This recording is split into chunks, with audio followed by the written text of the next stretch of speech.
Hello, hello. Welcome to another episode of the GSMC Wrestling Laureate Podcast, brought to you by the GSMC Sports Network. I'm your host here, Eric Rodriguez, every Monday through Friday here to talk about the best thing in the world, professional wrestling. It is a Tuesday. We had a pretty, hopefully you guys had a great weekend. Hope you guys are easing in this new coming up week. Hope you guys are easing in it pretty well. So this Tuesday, so you know what we do, and every Tuesday we talk about Tuesdays today in wrestling history. So obviously we're gonna have that as my fifth segment. That we have a lot for you today. Segment one, first and foremost, we're gonna talk about some WWE Raw. A lot of crazy stuff happened. It's a lot of stuff to kind of talk about. Obviously, want to hear your guys' opinion in the chat. Segment two, we're gonna talk about WWE NXT. Then we're going to talk about some wrestlers who made brief stops in TNA to kind of, wet their beak a little bit on action outside the WCW, WWE/WWF, and stuff like that. And then we're going to talk about Zilla Fatu, will potentially become part of the Bloodline, although it's still kind of up in the air. There hasn't been no evidence or, anything like that in terms of WWE reaching out, setting up a contract and stuff like that. But they're scouting Zila. They're scouting Zila. So we're going to talk a little bit about that. So, yeah. But before we do any of that, I want to remind you guys to use this awesome super chat box. Absolutely love hearing from you guys. Whether you got a burning question or a hot take about professional wrestling, we are all ears here at the GSMC Sports Network. This show is all about keeping the conversation lively, making sure your voice gets heard and is part of the mix. So don't be shy and make sure you share your thoughts in the chat. And if you really want to make sure your comments or question gets noticed, why not use that super chat? Just hit the $ below the chat box, send in your message, and it's guaranteed to get featured on the show. Plus, it's a great way to support our channel. Your super chats help us keep the lights on and bring you even more awesome wrestling content that you love so much. We here at the GSMC Sports Network are so grateful for each and every one of you who tune into our shows. So, your support makes all the difference, guys. So let's keep the chat going, keep the conversation going. Let's let the good times roll. Make sure, you guys could definitely help me make sure that this show is better and stronger than ever. And of course, if the super chat thing is not your style, you can always hit up the tips and donations link at the gsmcpodcast.net. Obviously, tell me what you like, tell me what you don't like. Make sure you Superman punch that like and subscribe button to the show. Also follow the show, follow the network.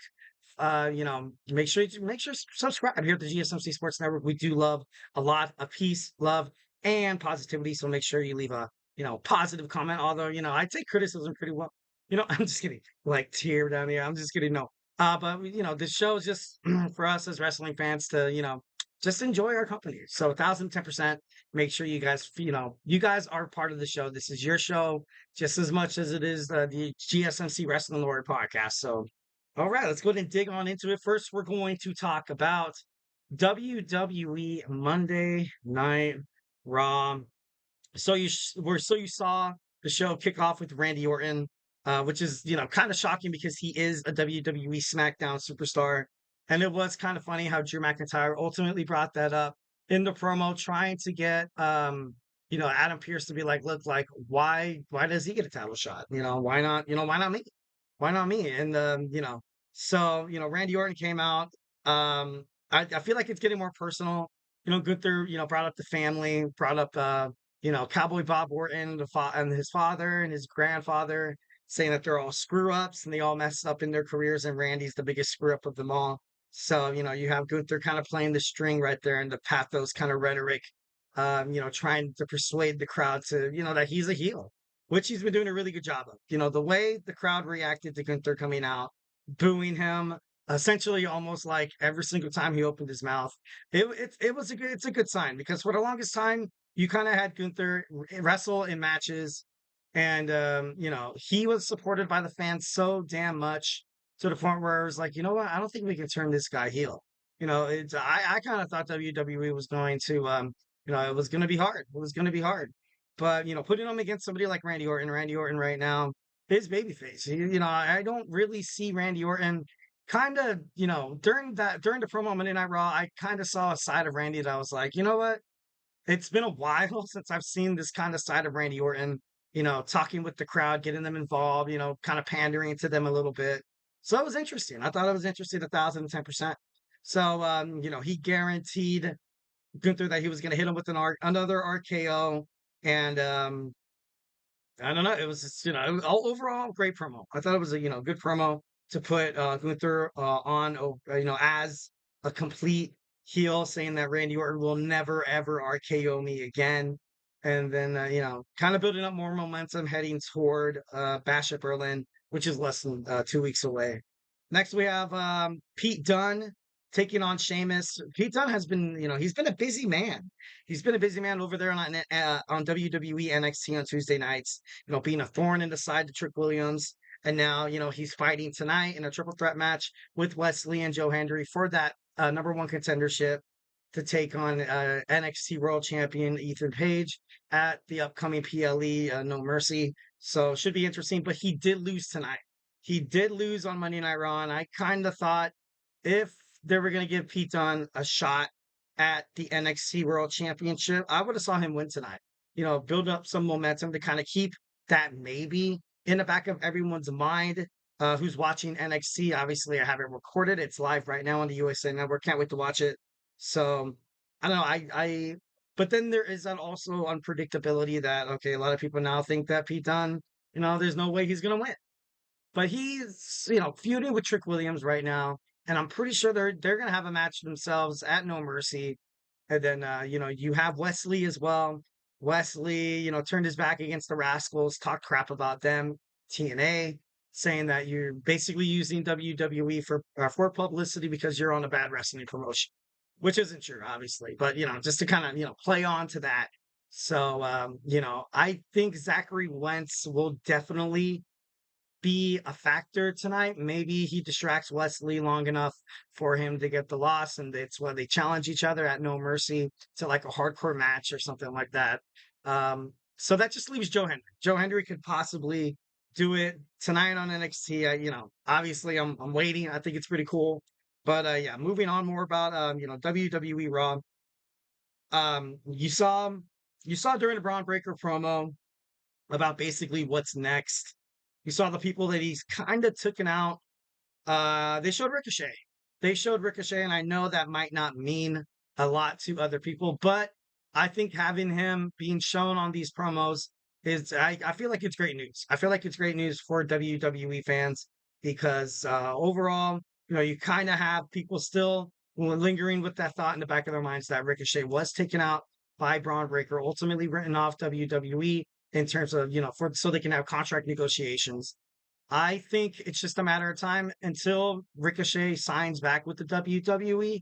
I honestly think that, he'd be great in AEW. And I think overall AEW, Ring of Honor, New Japan Professional Wrestling, CML, kind of the partnerships Tony Khan has with all those wrestling promotions. I feel like it'd be great for him. I feel like it'd be great for him. I feel like he would be more of a bigger deal out there. But I don't know. WWE does not want to let somebody as with the talent caliber of Ricochet, go on the free market. Also, if AEW signs him, that just means that you're going to have more eyes turned to AEW. So I think that's also a huge reason why they want this to work out. They definitely having his fiance Samantha Irving, the Raw ring announcer, obviously is a nice little like touch. You get to travel with your significant other on the road on Monday Night Raw. So I don't know, I feel like is the juice worth the squeeze? It's a tough answer. It's a tough decision to make. I feel like right now Ricochet is kind of going, just being like, oh, what am I gonna do? Like, you know what I mean? Just know that whatever you go, whatever wrestling promotion you pick, you're gonna be a star. And yeah, just kind of take it one day at a time, my man. So next we had Chad Gable and his new American Made. You saw Maxine Dupree take on Ivy Nile, which was interrupted by the Wyatt Sicks. This feud between Chad Gable and his and the Creed brothers taking on the Wyatt Sixes in full gear. And now you kind of have Ivy Nile in the mix, which is kind of cool because I feel like she kind of needed to serve a purpose in terms of what exactly is going on. Not even for just her career, but just her character. It's just you didn't see Ivy Nile on TV. You would see her, consistently kind of touch base with Maxine Dupree, and it got to the she turned heel, and tonight we saw Sister Abigail, which is, Nikki Cross, attack Ivy Now, which was kind of crazy. I was like, dude, it's kind of scary. I thought that was pretty cool. So yeah, now we're gonna have a match next week with Chad Gable taking on Uncle Howdy. Should be pretty crazy. Next, we saw a promo by CM Punk. He was talking about how, how much he loves and respects his fans in the WWE universe. He said, how somebody said CM Punk is a source of inspiration because she's battling cancer, which is, kind of crazy. But overall, it was kind of funny how he said he was the Taylor Swift for men. And then, kind of like what they were hinting at once when you had CM Punk whip Drew McIntyre in the back. We're going to have a strap match. We're going to have a strap match on Bad Blood, not Bad Blood, at Bash at Berlin, I believe. So, these two are going to go at it. Should be pretty interesting. But yeah, now moving forward, we saw the New Day and Odyssey Jones defeat the Final Testament. It was a good match. It was a great match. Still, you have Xavier Woods feeling a little, like, okay, what exactly are we doing here? Is this guy replacing Big E or not? And Kofi Kingston told him straight up, he's like, dude, like, no one's ever replacing Big E, but we need help. We need help. Our faction, we've been around forever. We're successful. And, like, it was at the end where I was like, you know what? I felt like maybe there could have been a point in the match where Xavier Woods would have helped the Final Testament take out Odyssey Jones and just not really talk to Kofi anything about it and be like, dude, like, what are you doing? Or like maybe, in a weird alternate universe, maybe you had both Odyssey Jones and Xavier Woods turn on Kofi, which would have been absolutely bananas. But, it could have happened. It could have happened. So then next we see a no disqualification match between The Miz against Bronson Reed. Not really, much to talk about this match, but The Miz lost. Obviously, he was losing. And then, of course, you saw Bronson Reed met his match. Braun Strowman comes out. And I was a little skeptical about this promo. I saw Braun Strowman come out. I was like, oh, dang, like, what's going to happen? This is crazy. But overall, I feel like it was a pretty good promo. So next we have Damian Priest taking on Dominic Mysterio. At the end of this, you saw basically just a way to get Damian Priest alone. You saw the Judgment Day absolutely destroy Priest, and Rhea Ripley were laid, beaten and battered in the middle of the ring. Standing tall was this new Judgment Day. I know there's been a lot of speculations of them, changing their name to, like, I think there was even people saying that they, street trash or something. I don't know. I just don't really understand that. I didn't think it was really that great. Next, we had the Women's Tag Team Championship match. The Unholy Union defeated Starks and Baszler, and then also a Damage Control, which I felt like it was a great decision. I ultimately feel like you kind of have this Unholy Union building up so much momentum as the Women's Tag Team Champions. Next, we have Randy Orton taking on Ludwig Kaiser. He beat and defeated Ludwig Kaiser right in front of Gunther's face, so that's a nice little momentum builder heading toward WWE Bash at Berlin. And just kind of last thing I want to talk about, we are having an Intercontinental Championship tournament to determine Braun Breaker's opponents at Bash at Berlin. I think that was kind of what he was talking about, where he's like, they have to resort to getting the best there is to see if whoever can fight me. I think mostly it's going to be WWE Raw superstars. But I wouldn't be too surprised since you saw Randy Orton kind of come across, Monday night, over from SmackDown. So there could be a possibility of SmackDown superstars that come over. Yeah, I believe that 1,010%. Maybe Carmelo Hayes, perhaps. Maybe, Andrade, although he is the WWE Speed Champion, or maybe even Santos Escobar. So definitely a lot of possibilities going on with that Intercontinental Championship. Maybe the return of Ricochet, but I don't know. It's going to be great. I feel like overall it's going to be awesome. All right, guys. So, hey, do not go anywhere. We're going to talk about some NXT that's happening right now. Kind of have it recorded, so I can't wait to watch it. So let's go ahead and jump on into it. Sorry. As soon as we come back. So, hey, do not go anywhere. I feel like I'm losing my mind. Is everybody in the world blind? Please, Lord, give me a sign, a sign. I feel like I'm losing my mind. Is everybody in the world blind? Please, Lord, give me a sign, a sign.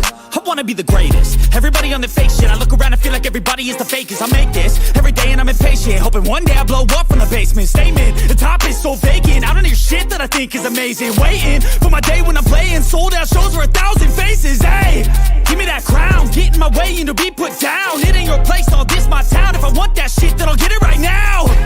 I'm losing it, the noose it fits. I'm losing shit, a stupid myth. You choose to live or choose to dip. You choose to fight or lose your grip and lose a gift. I feel like I'm losing my mind. Is everybody in the world blind? Please, Lord, give me a sign, a sign. I feel like I'm losing my mind. Is everybody in the world blind?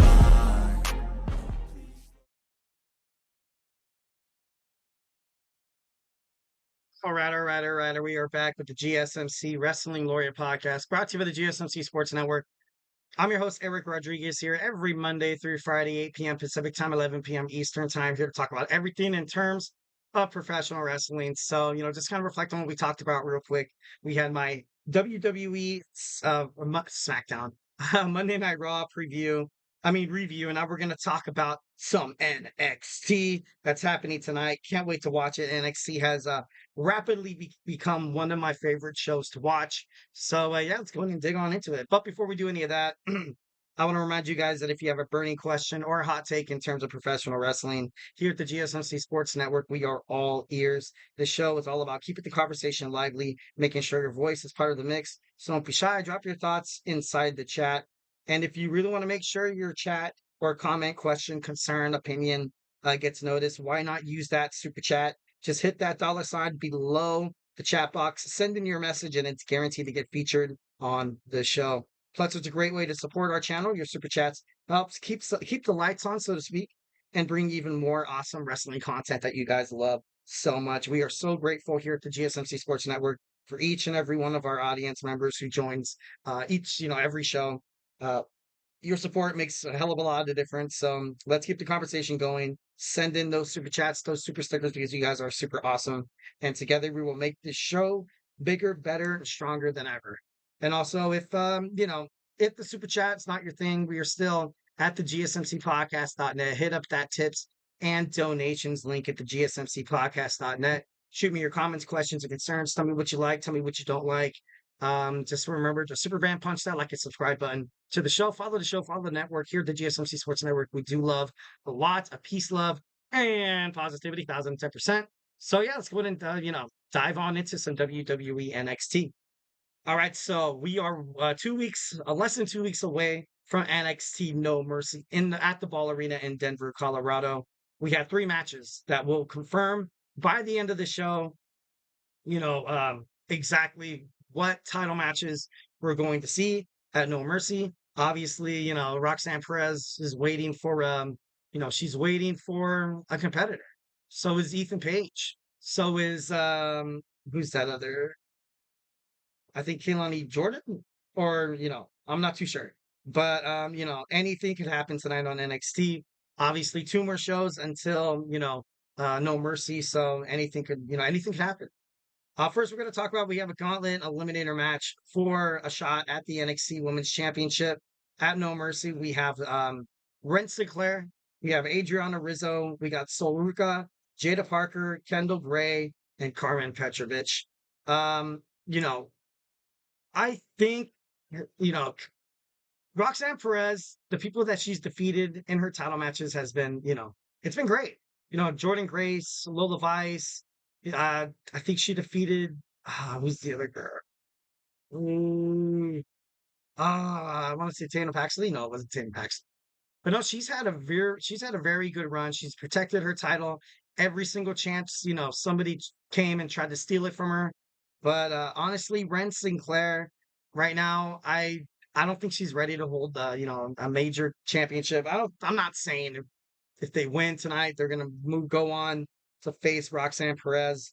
But so far, you kind of had Lola Vice, kind of play that emotional role that like, hey, my family, I started from the bottom, and then this and that and the other, and I feel like Roxanne Perez has kind of taken on a little bit of kind of like a babyface role.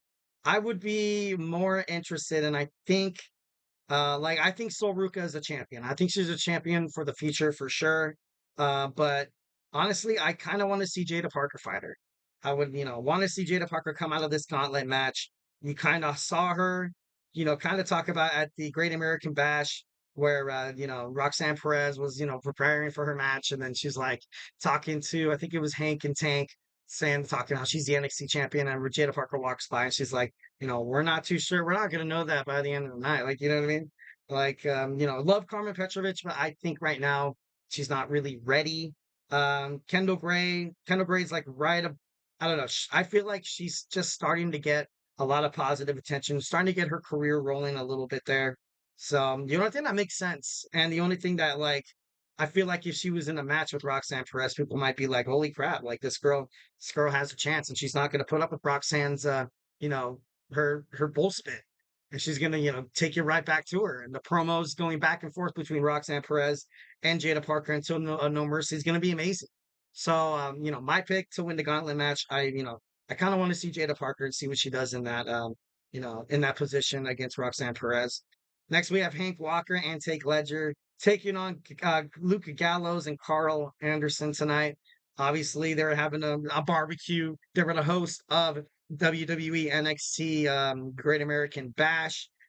Week 1 and week 2, I thought they did a pretty good job. And then at the barbecue, you saw Gallows and Anderson kind of, getting fight with Hank and Tank. And we've been kind of waiting to see these guys, kind of open up here on NXT.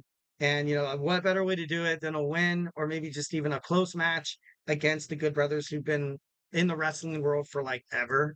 But overall, I think it's going to be a great match. I think it's going to be an amazing match. Next, we have Lola Vice taking on Wendy Chu. Wendy Chu choked out to the NXT Women's North American Champion, Kaylani Jordan, last week on NXT. Lola Vice, to her chagrin, obviously wasn't really having it. Tatum Paxley even went to Lola Vice for like, "Oh, protect me," which was kind of weird. I was like, what, how are they kind of playing this role a little bit here? I think ultimately they are kind of, in cahoots. So, I don't know. Like, this angle with Wendy Chu, I haven't seen anybody like this like since Nikki Cross was in NXT. I think, don't quote me on that. And I'm like, you know what? Like, I don't know. It's a different, if you're gonna have this, creepy mentality. Obviously, on Monday Night Raw, you have the Wyatt Sicks, and then at NXT, you have Tatum Paxley, who's a little, kind of messed up. And then Wendy Chu, returned on NXT about a month ago. I think it was about a month ago. And now you kind of have her in this role where she's going around, with crazy eyes, being all awkward, and so I think something's got to give tonight. I ultimately think Lola Vice should pick up the victory against Wendy Chu, but just to kind of push Wendy Chu to maybe taking on Kehlani Jordan at No Mercy. You have Wendy Chu win this. You have Wendy Chu win this match just to kind of build momentum. It kind of creating that. Kehlani Jordan's like that sweet and innocent, and Wendy Chu is that dark and a monstrous person who wants to corrupt and corrupted the NXT Women's North American Championship, which would be, I think it would be a pretty good, be a pretty good storyline there. I think that'd be pretty badass. Next, we have Dion Lennox taking on Ashante Adonis. Then we're gonna see a celebration by Chase U, Andre Chase, and Ridge Holland picking up the victory against Axiom and Nathan Frazier last week on NXT. So, um, I I'm right now kind of doubting that Rich Holland right now at this point will kind of, betray Chase U. I kind of thought for the longest time that this was kind of like a ploy, but maybe that's exactly what the wrestling, that's exactly what they want us to think. But I'm just kidding. But at this point, I wouldn't honestly want to see Rich Holland in like another, storyline. So I think right now it's working. So, if it ain't broke, don't fix it kind of mentality there. I think Sean definitely likes this attention that Chase U has been getting since this Ridge Holland drama. Then you had Thea Hale, and then now you also have Duke Hudson And then you have Riley Osborne, who has a match for a chance at the X Division Championship at TNA Emergence August 30th. August 30th. So, should be pretty cool. Should be badass. Can't wait to see this celebration, how it goes down. Who's going to spoil it? Maybe you see Nathan Frazier and Axiom, try to find out, what's next for them and, rematch clause and, them ultimately getting the loss. Should be interesting. Also, we have a number one contenders match, the main event for Ethan Page's NXT World Heavyweight Championship. You have Joe Hendry taking on Wesley, taking on Pete Dunne. This is big. This is really big because you have so many ways out, so many options that you can kind of have superstars. You can have Zachary Wentz screw over Wesley. You can have Sheamus screw over Pete Dunne. You can have Trick Williams screw over Pete Dunne. You can have Gallus screw over Joe Hendry. You can also have Josh Alexander. TNA's Josh Alexander has been rumored to making his way to WWE NXT, and obviously he did cost Joe Hendry the title at Slammiversary. So it would, it'd be pretty big if you saw Josh Alexander kind of go out there. I think they're going to kind of hold off that, just yet. There has been talks about Joe Hendry becoming the new face of NXT, especially when they go to the CW in October. But as of right now, I think a build up to Joe Hendry, kind of winning and kind of getting the respect of not that he doesn't have the respect of the fans, the respect of the fans, the respect of the NXT locker room and stuff like that. So he could, be the face of NXT. I think that'd be perfect for him. 1,010%. So definitely love this spot that Joe Hendry's in, because even if I feel like he loses, he's getting this attention right now, and that's kind of prepping him up for the future, which I feel like he will be the future of NXT. All right, so we just got done talking about some good old fashioned WWE NXT, and now we're going to talk about wrestlers who have had a run in TNA. Obviously, this collaboration between TNA and NXT has left the door wide open. The forbidden door is wide open, guarantee that. And it's not the first couple of TNA superstars that are going to make their way to NXT. You have, like I said, you have NXT going over to TNA as well. Good business. And it's a damn shame that this hasn't happened earlier. Obviously, that's a big ass, like, maybe, it would have been so awesome. Samoa Joe, Young, AJ Styles, like, Jay Lethal, Chris Sabin, Christopher Daniel, like, it would be, but, so I don't know. We're just going to talk about some wrestlers that maybe you did not know, kind of had a brief run in TNA, and how TNA has kind of been a cornerstone in terms of professional wrestling for wrestlers to kind of be like, you know what, I'm going to kind of go to TNA a little bit, find myself. And I'm not trying to downplay TNA, saying that they're like the minor leagues opposed to the major leagues and, comparing it to baseball. But I don't know. I feel like TNA is definitely underrated in terms of the stars that they ultimately kind of give out to their promotion. So we're going to talk about it when we come back. So, hey, do not go anywhere. Looking for your daily fix of sports talk without having to pay for it? GSMC Sports Network is available on YouTube. Just search GSMC Sports Network. Get your fix of daily sports talk shows on YouTube, absolutely free. NFL, college football, NBA, MLB, MMA, UFC, fantasy football, and so much more.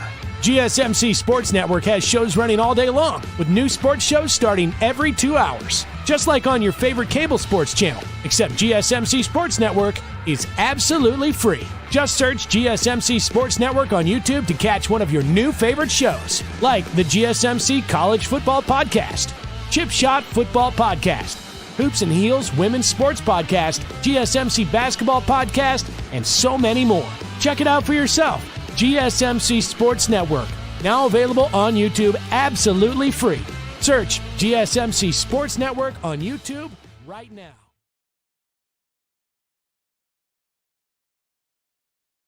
All right. And we are back with the GSMC Wrestling Laureate Podcast, brought to you by the GSMC Sports Network. I'm your host, Eric Rodriguez, here every Monday through Friday, 8 p.m. Pacific time, 11 p.m. Eastern time.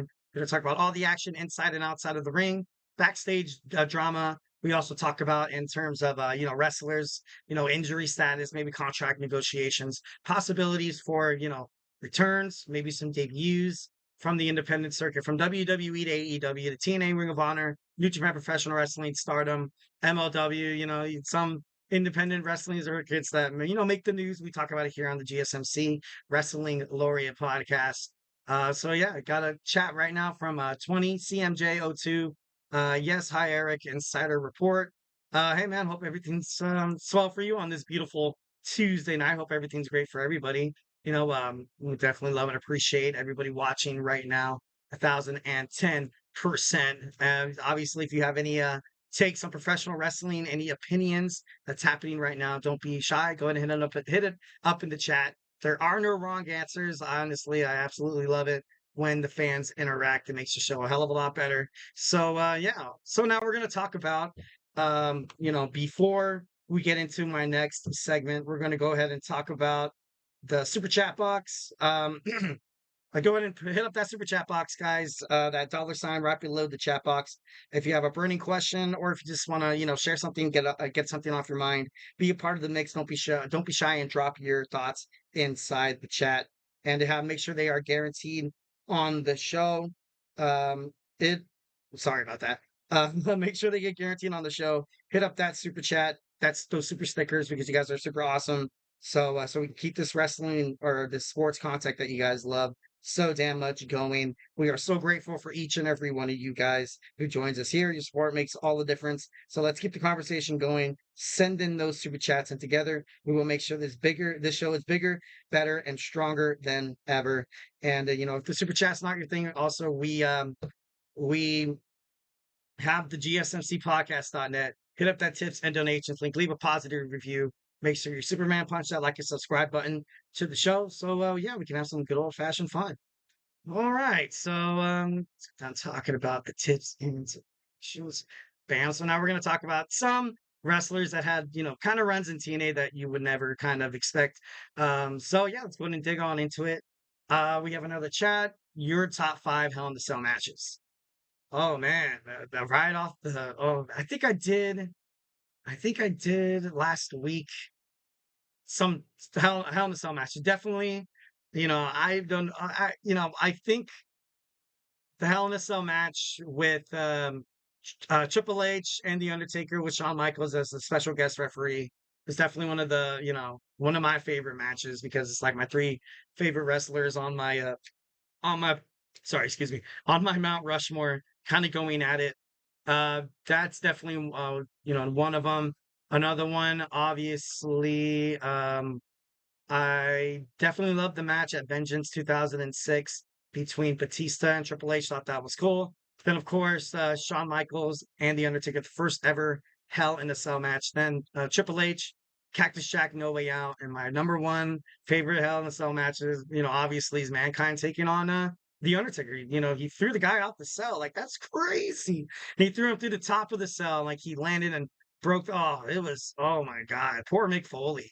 Poor Mick Foley. Even Jim Ross was like, oh, he's dead. He's dead. Like, I don't know. It was definitely one of the top Hell in a Cell matches. So, those are my top 5. Obviously, let me know in the chat maybe some of your favorite Hell in a Cell matches. So, yeah. All right. So, obviously, we just got done talking about the collaboration between NXT and and TNA. You see great stars like Joe Hendry. You saw the Rascals. You saw Jordan Grace, and maybe Nick Nemeth perhaps makes his way to a shocking WWE return. That'd be pretty cool. Would love that. TNA, wrestlers who wrestled in TNA. TNA started in 2002. It was a product of the NWA. The prestigious names that come out of TNA. Obviously, you have Samoa Joe. You have AJ Styles. You have Christopher Daniels. You also have, some stars that once when they went to TNA, once when they left WWE, people thought these guys didn't have a snowball's chance in furthering their career in terms of professional wrestling. But we saw, Kurt Angle go over there and do well. We saw Bobby Lashley go over there. We saw R-Truth when he was K-Quick in 2001, 2002. You had Kevin Nash. You also saw Sting. You also you saw the Dudleys as well. You had Bubby Ray Dudley become Bully Ray, and when he had that faction with Aces and Eights, and I thought that was pretty badass. And then, so yeah, now, obviously a person that we had no idea. Actually, I didn't really know until I was doing a little bit of research. But we have Roddy Piper, who was basically, he was in the beginning. He was in the beginning of TNA. Roddy Piper was very popular back in the 1970s, 80s, and 90s, and he definitely helped mature the locker room. He was, a lot of up and coming wrestlers kind of relied on what Piper's mentality was and his experience within professional wrestling. So, kind of how to protect yourself inside the ring, how to, sell a promo, how to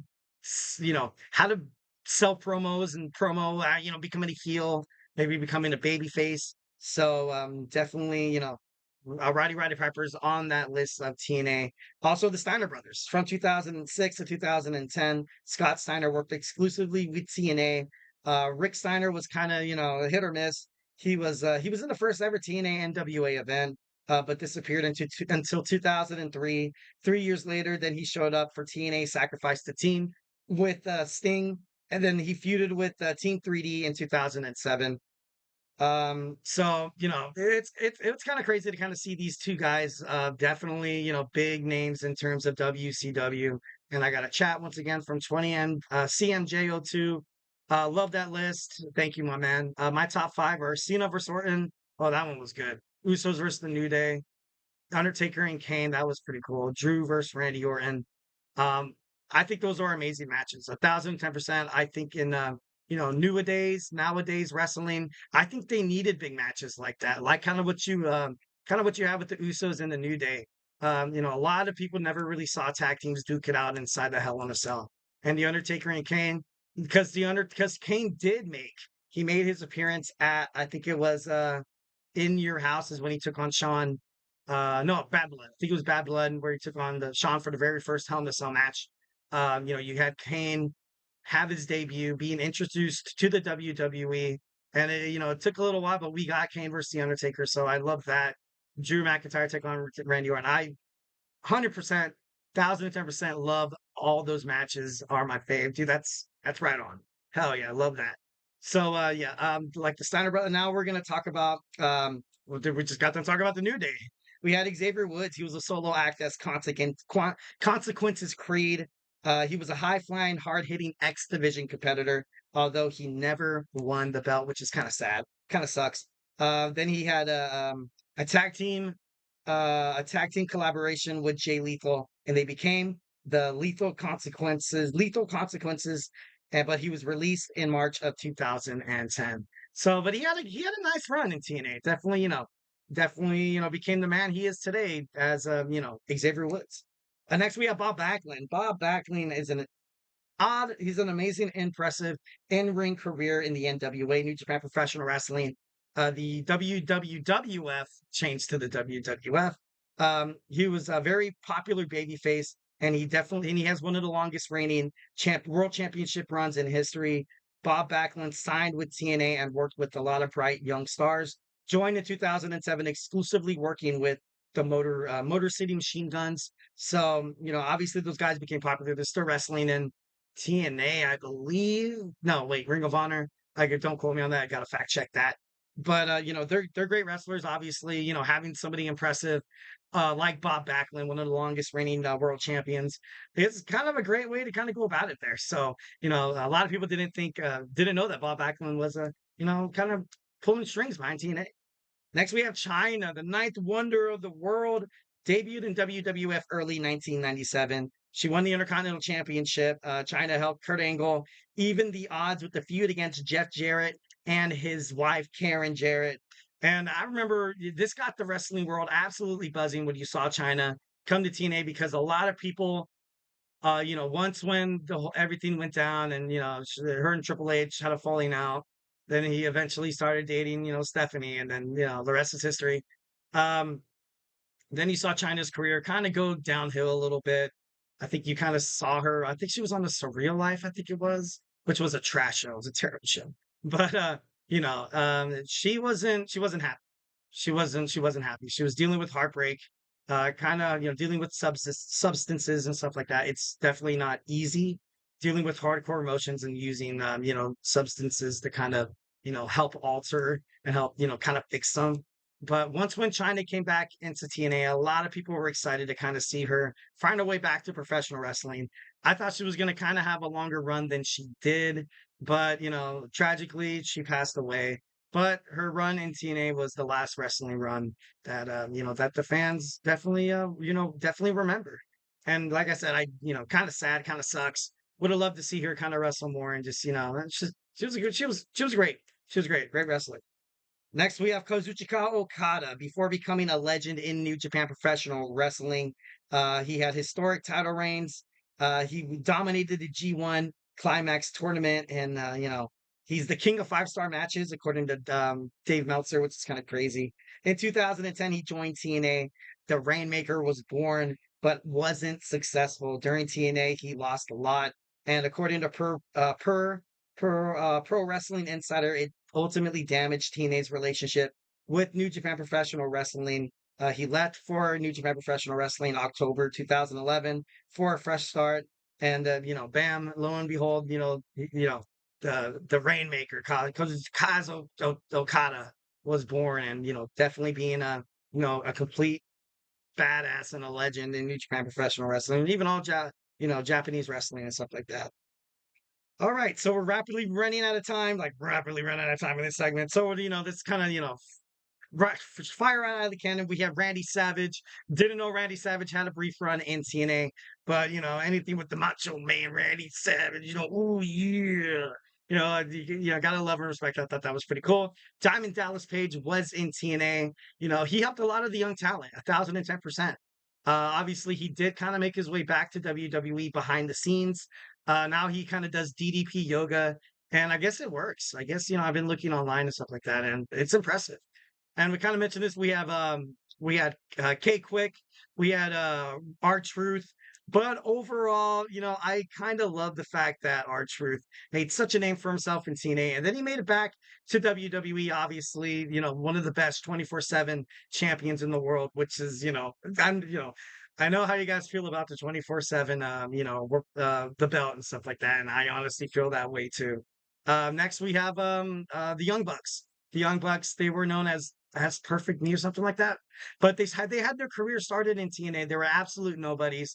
Eventually, they would lead to go to the independent circuit and become one of the best known tag teams around the independent circuit in professional wrestling. Ring of Honor. It all started in TNA. These guys are from Rancho Cucamonga, which is in Southern California. So I thought that's pretty cool. CM Punk, obviously CM Punk, very, very young when he was fighting in TNA wrestling.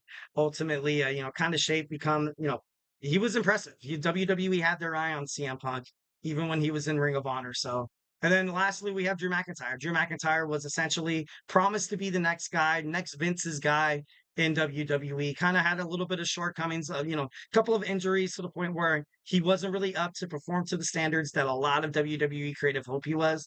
Then he got released, went down to the independent circuit, had to recreate himself. He kind of went from nothing to something. Not that it was nothing working in there. I'm just talking in terms of kind of like, on the biggest spectrum and stuff like that. So, Drew McIntyre absolutely killed it, made it back to WWE, where he's one of the biggest stars on the Monday Night Raw roster. So definitely love and respect TNA. Obviously, a lot of young talent kind of go there to kind of find themselves, kind of bounce back a little bit there. All right, so we got done talking about wrestlers who, made their run in TNA for a little bit. Now we're going to talk about my next segment. WWE is scouting Zilla Fatu and becoming the next Bloodline member to make an appearance, maybe for Team Roman, maybe for Team Solo Sikoa, and randomly kind of thrown out. I kind of read an article about it. Maybe The Rock gathers up his kind of side of the story where you kind of have 3 people heading for that, tribal chief title. So we're going to talk about this when we come back. So, hey, do not go anywhere.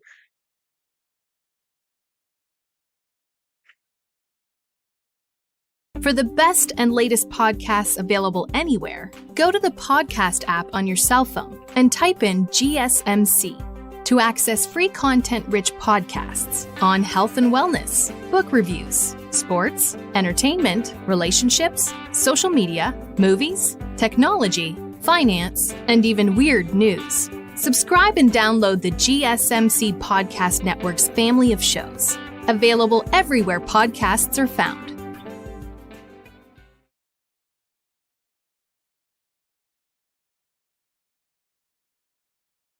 All right, all right, all right. We are back with the GSMC Wrestling Laureate Podcast, brought to you by the GSMC Sports Network. I'm your host, Eric Rodriguez, here every Monday through Friday, 8 p.m. Pacific Time, 11 p.m. Eastern. Here to talk about everything in terms of professional wrestling, all the action inside and outside of the ring, all the behind-the-stage drama. Also, superstar news, injury updates, and contract statuses and stuff like that. From AEW to WWE to Ring of Honor, we touch on the NWA. We try to get, if you make big, major wrestling headline news, 1,010% is going to be on this show. So, take a journey with me every Monday through Friday, 8 p.m. Pacific Time, 11 p.m. Eastern Time, here on the GSMC Wrestling Laureate Podcast. And now we're going to get into our next segment. We're going to talk about WWE scouting, Zilla Fatu. But before we get on into any of that, I have a couple of chats, definitely from 20 CMJ02. Must be such a hard life, professional wrestling, physically, mentally, and demanding. So many gone too soon. Yeah, that's true. That's true. 1,010%. I could never put up with that schedule. Very rigorous, very oh my God, a lot of traveling. You're not sleeping in your own bed. You're not seeing your kids every day, or your wife or your husband, for that matter. It's a tough life, and a lot, it's not made for everybody. That's why a lot of these superstars, WWE superstars, I feel like, they get credit for being athletes, but a lot of times, once when people, you mentioned wrestling, they're like, oh, wrestling's it's scripted and choreographed, bro. It's like, dude, come on, man, come on, dude. Macho Man was in Macho Man was in TNA. That's crazy. I thought that too. And I love the impression. 1,010%. I do, cheesy impressions here. Sometimes I sing on this podcast. No, I'm just kidding. No, but I do, honestly. But, definitely love the chats. 1,010%. 20 CMJ02.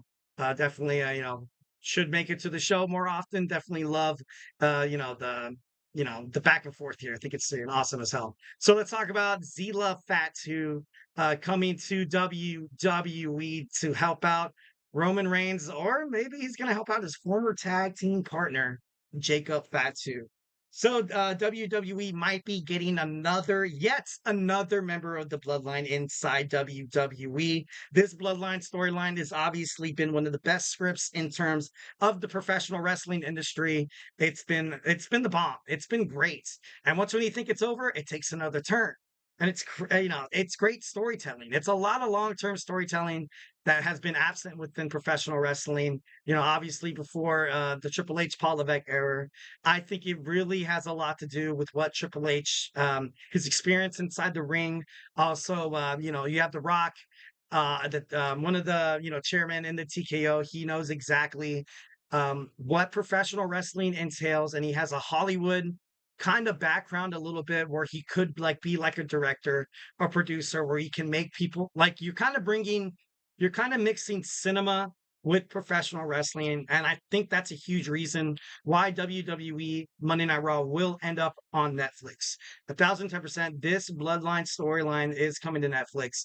Essentially, you're watching The Rock carry on a TV series, for free if you're Netflix, because obviously, he's going to be for WWE because he cares about it. So you're like, man, we can have the show with The Rock starring, but it's wrestling. But that's cool. What I mean? That's awesome. It's the first time ever professional wrestling has really been on a streaming service, is having episodes not WWE, because I know the NWA does it with the CW app.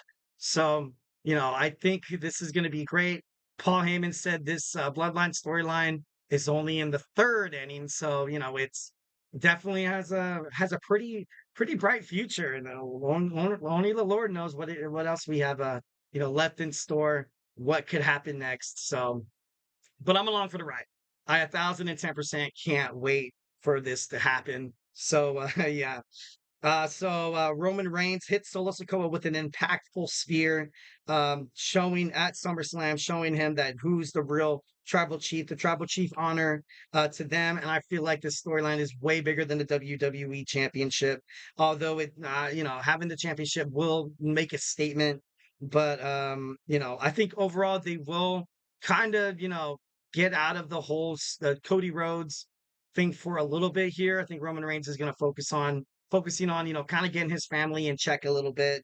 So, yeah, we had the New Japan Professional Wrestling star, Kika Leo, has been signed. He is on the WWE roster on the, on WWE.com. So WWE's definitely foreshadowing the signing of independent wrestling star Zilla Fatu. Fightful reports that WWE indeed is, has their eye on Zilla Fatu, and he's been impressive.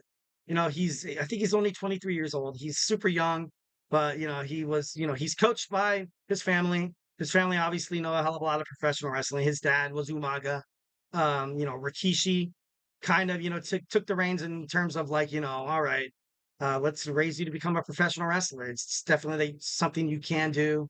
I think out of everybody, he looks jacked. He looks great. He looks like he can definitely, be that young, have the potential to kind of be like a United States champion, maybe intercontinental. And I think the fans love him. I think the fans love him 1,010%, which could possibly be a way for him to kind of jump on Roman's side. But, his being a former tag team champion. I think he was a tag team champion with the Jacob Fatu. Don't quote me on that.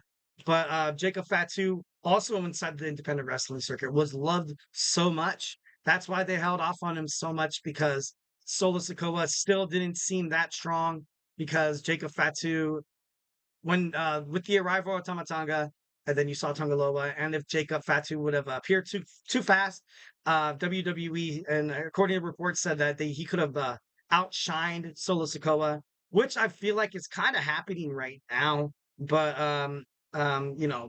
I like the way Solo handles his promos. I guess it's a little, I don't know. I kind of compared it to like a biblical kind of setting where he's like, you have the false prophet, Solo Sikoa, and then you have, the powerful tyrant that's going to make his way and try to be tribal chief in the future, The Rock.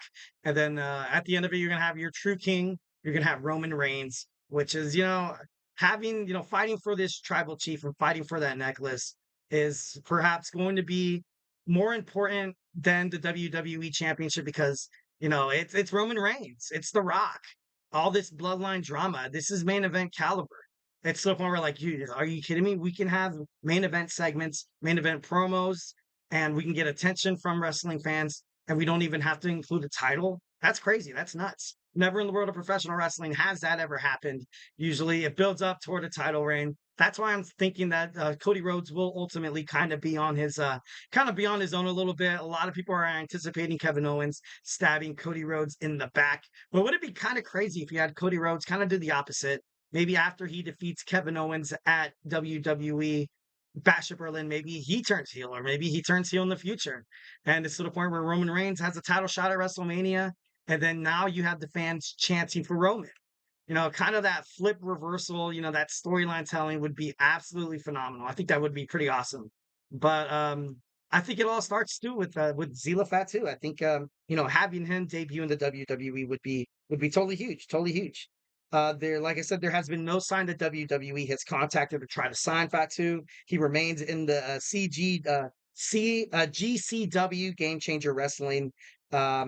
And just in terms of WWF, WWE, you've had a bunch of talented, from the Samoan dynasty, obviously the late great Afa, and also Sika Anoa'i. And we also, like his father, Umaga, Rocky Johnson, Peter Maivia, like all these amazing superstars. And of course you have Roman, who's, still kicking ass. And then of course you have The Rock conquering Hollywood. He was a hell of a wrestler inside WWF before he made it, where he kind of changed planes to Hollywood there a little bit.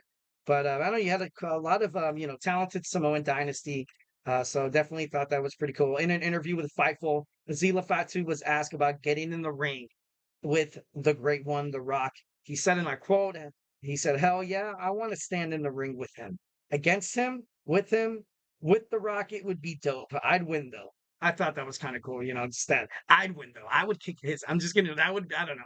That's how I would see like them kind of going at it. It'd be pretty cool.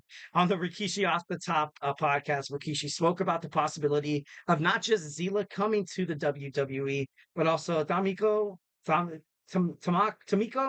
also Lance Anoa'i, and also Journey as well joining the WWE. And he said, and I quote, "Tamiko can kind of be in the same category as Zilla," indicating that they're kind of young. And, they said Rikishi claims that they still need maybe like a year or more in terms of experience under their belts to hang with WWE. because the last thing you ultimately want to do is you kind of have people that, oh, let's just kind of throw them in there, see how they do. And they don't do well. They miss their spots. And it just turns into watching like trash wrestling to the point where it's like, all right. So you kind of just you just brought them in to be part of the bloodline.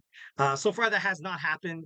Obviously, there has been some hate for Tonga Loa for, kind of missing a couple of spots there. His debut, also that low blow he was supposed to do to Kevin Owens, and a lot. I don't know. It's just, and he got injured. His eyes. I don't know. It's kind of crazy. So that there's a lot of you screening there. I feel like Tama Tonga has done a sensational job on the new bloodline. I think he's great. I definitely think he definitely deserves to be in WWE. 1,010%. Jacob Fatu.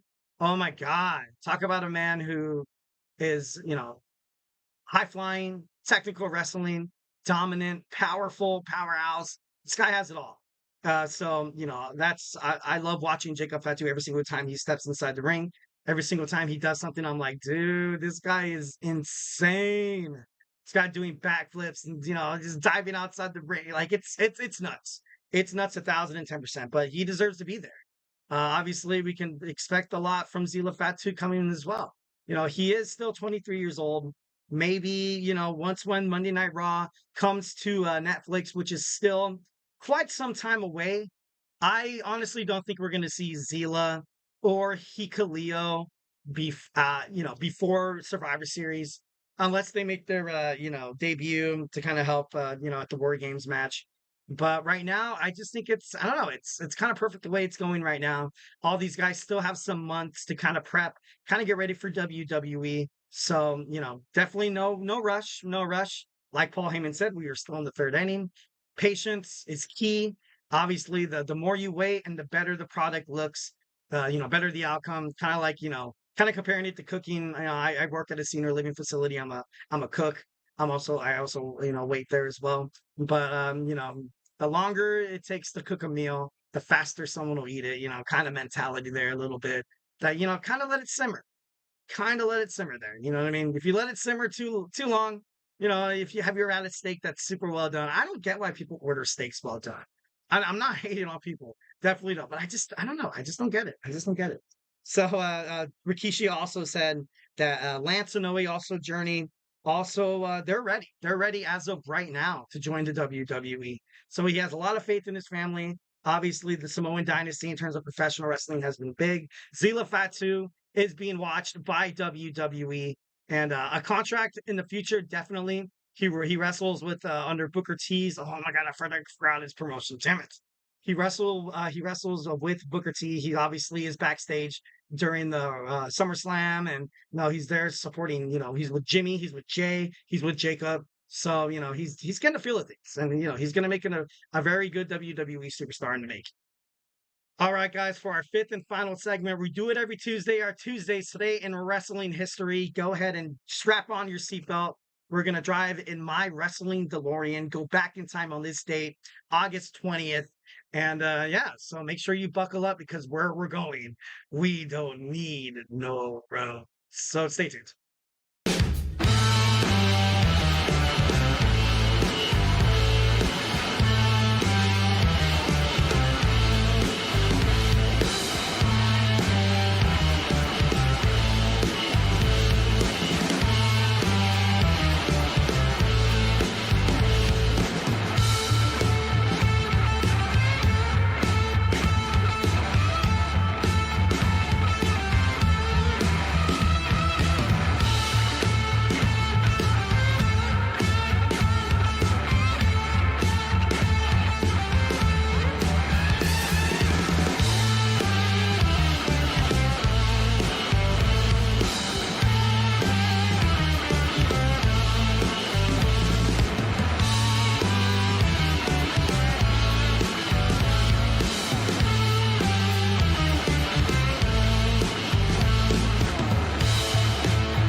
And we are back with the GSMC Wrestling Laureate Podcast, brought to you by the GSMC Sports Network.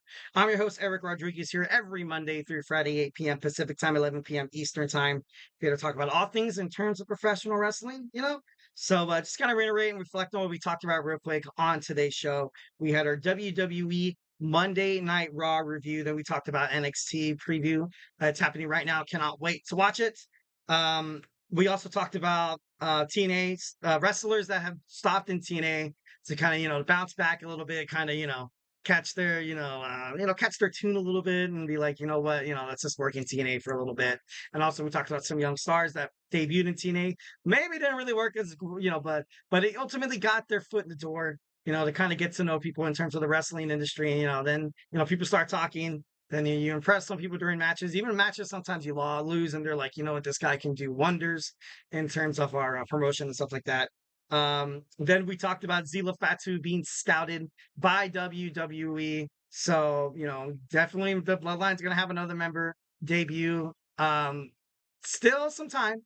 Rikishi still feels like he still needs at least a year to kind of get more experience under his belt, before making it to WWE. So now we're going to talk about our fifth segment. We're going to talk about Tuesdays today in wrestling history. So let's go ahead and talk about it. Let's talk about it.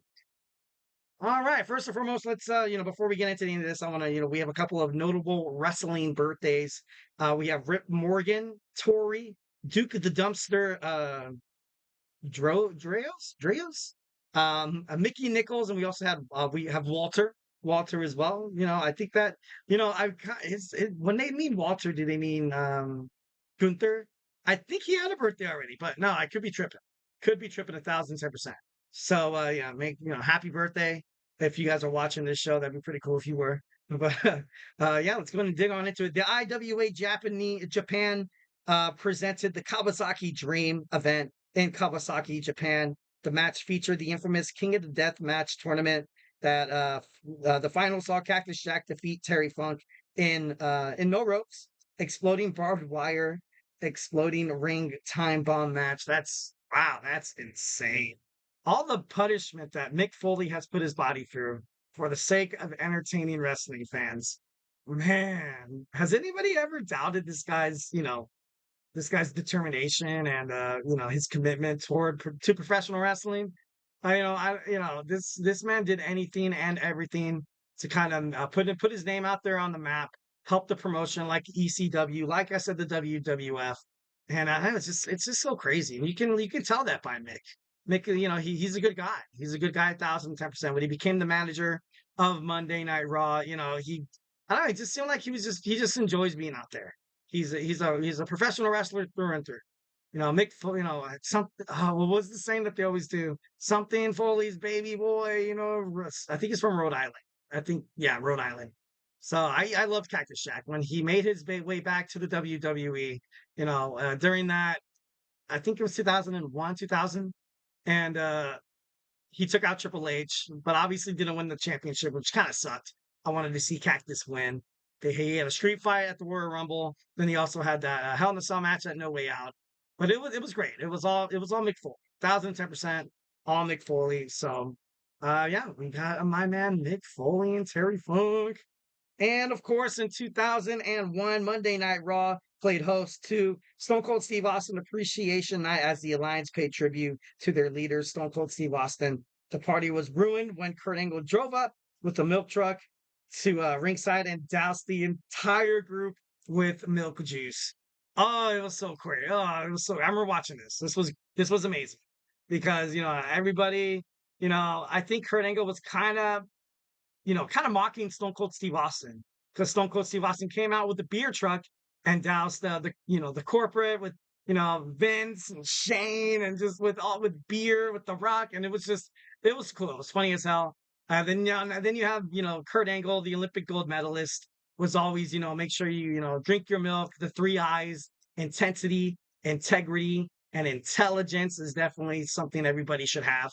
I think this is goody two shoes kind of guy comes out, and instead of beer, he mocks Stone Cold Steve Austin with milk. And I thought that was pretty cool. Definitely loved the promo.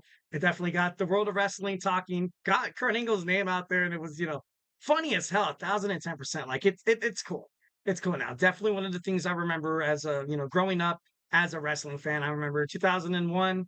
I was like 9. Yeah, I was 9 years old, and I was like, dude, this is fun. This is cool. I mean, I think I was watching it with my family. It was pretty, it was pretty cool. Definitely some of those nostalgic wrestling feelings that it's kind of cool to reflect on back then. So I definitely love Kurt Angle. Definitely love that spot. So yeah, in 2006, another time where kind of my my height of being a professional wrestling fan was once when you saw D Generation X kind of come back together a little bit.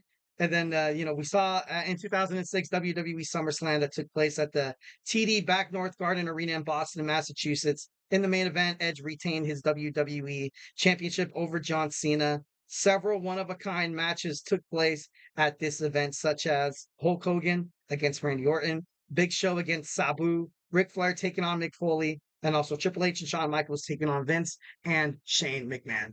So, definitely some of the heights. And, you have Rey Mysterio, you see Batista back there.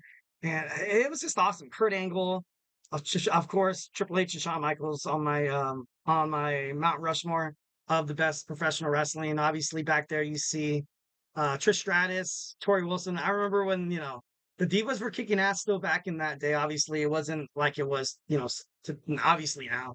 But I don't know, you saw a lot of great matches between Trish and Lita, Victoria. You kind of had that first, kind of women's revolution where you had Fit Finlay training them backstage and, kind of training them to have actual wrestling matches. And the girls were getting great attention.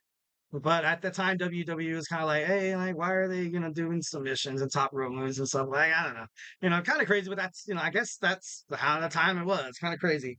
But definitely love this pay-per-view. Definitely one of my favorites. So, yeah. All right. In 2010, we had, in 2016, sorry. We had NXT TakeOver Brooklyn 2, takes place at the Barclays Center in Brooklyn, New York.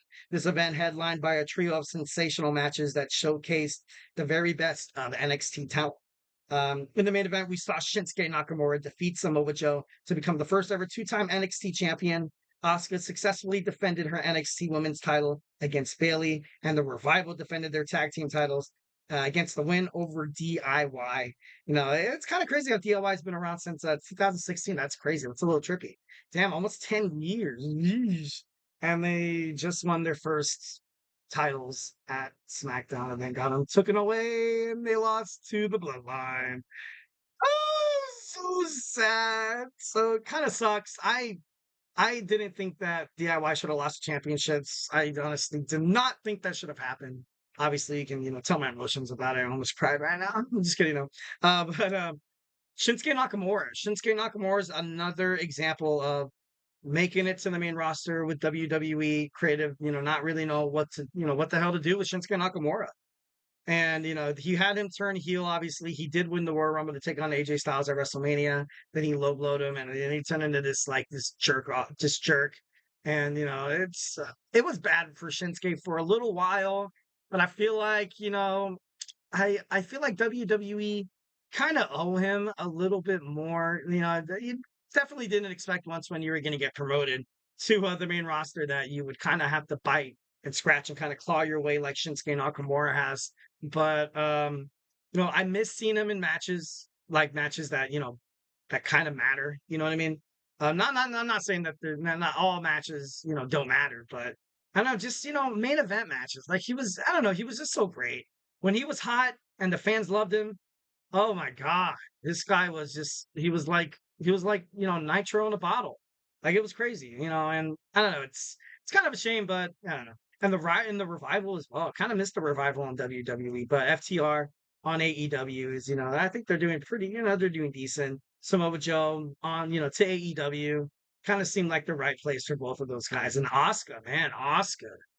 Definitely miss Asuka. 1010%. When she makes her way back to WWE, I don't know. It's gonna be great. It's gonna be 1010%. She's gonna come back, leader of Damage Control. That would be pretty cool. You have a babyface stable women's group. And I think they could very much become a two-time NXT World Women's Tag Team Champions. But I don't know. I'm not buying this collective fusion thing with Sonya Deville, Zoe Stark, and Shayna Baszler. At first, I was excited for this newly formed women's faction. I was, but it seems like it's, not really getting the attention from the fans. If you're gonna, I ultimately thought this was more or less just for Shayna and also, Zoe kind of getting more out of what, their careers in terms of WWE, because I feel like they are definitely underrated and I feel like they're great inside the ring talent. But you see Sonya Deville kind of insert herself into, kind of into the matches and stuff like that. And like, they're coming out as the total heels, and it seems like they're killing it. It seems like they're doing exactly what, the spots, the bookings, they're getting fans to hate them. Maybe that's the reason why I'm a little biased here, but I don't know. I just feel like I feel like it could be better. I feel like the women's division on Raw should, kind of watch a little bit about what NXT is doing in the women's division, because they are killing it. They are killing it. All right, and finally, we have a 2017 WWE SummerSlam goes down at Barclays Center in Brooklyn, New York. In the night's main event, you saw Brock Lesnar defeat Samoa Joe, Braun Strowman, and Roman Reigns in a fatal four-way match to retain his WWE Universal Championship, which was heartbreaking. I hated every second of it. I was like, great, we have more Brock Lesnar coming up. I was kind of rooting for Braun Strowman. I was rooting for Braun Strowman. And then I liked Roman, despite the fact that fans hated him because he was forced down the WWE Universal's throat. Samoa Joe, I thought, he was great as well, watching him on TNA and stuff like that. And when he made it to NXT and then he made it to the main roster, and I don't know, it was all in all, it was a great match. Fatal four ways it's crazy. Just ask Trick Williams how he lost his NXT World Championship. Like it's not easy. It could be a pain in the butt. But Brock Lesnar did it. He retained his WWE Universal Championship at SummerSlam at Barclays. So definitely think that, remember watching that. It was, I wasn't really that, but it was cool because it was wrestling. It was a decent match. But I don't know, everything hits a little different here. We're wrestling fans, guys. We're wrestling fans. All right, guys. So that's it for me today. Hope you guys enjoyed the show. Thank you so much for tuning in to the GSMC Wrestling Laureate Podcast, brought to you by the GSMC Sports Network. Remember to Superman punch that like and subscribe button to the show. Leave a positive review here at the GSMC Sports Network. We do love a lot of peace, love, and positivity 1,010% of the time. Also follow us on Twitter /X, Instagram, TikTok, and Facebook for more content and updates. And like I always say, if I have not made you a wrestling fan by now, here at the GSMC Sports Network, we have a lot of awesome podcasters that, definitely keep you on the edge of your seat, keep you entertained as hell, because their voices are powerful, their passion is on fire. And so, make sure you give it a listen. We got my boy Nelson on the GSMC Basketball Podcast. We have the Andrew Tate Show, kind of entertainment, sports, kind of makes it get the best of both worlds. We also have Sports with Jeremy. We also have the, GSMC the GSMC Sports Podcast with the TJ, and with football right around the corner. Oh my God, I can't believe college football starts on Saturday. That's crazy. Make sure you tune into Tommy's podcast, the GSMC College Football Podcast. We have Emran's podcast, the GSMC Soccer Podcast, starting in 10 minutes, so do not go anywhere. We also have my boy Chris Shepard on the GSMC Fantasy Sports Podcast. Find out who you're going to draft in your draft. Find out your stardoms, your situms during the NFL season. And, speaking of the NFL, we have the two NFL podcasts, football podcasts. We got the Chip Shop Football Podcast with my man, Manny. Then we got Kenneth's GSMC Football Podcast, which is, badass as well. So make sure you check those out. Super cool, super awesome dudes. We're all, definitely passionate about sports. Definitely love talking to you guys. Love it when the fans interact. So 1,010% on behalf of the GSMC Sports Network. Definitely love you guys. So make sure you tune into the shows. All right, so that's it for me. Have an amazing Tuesday night. Hope you guys enjoyed NXT. I can't wait to watch it right now. You guys are beautiful, but most importantly, love you.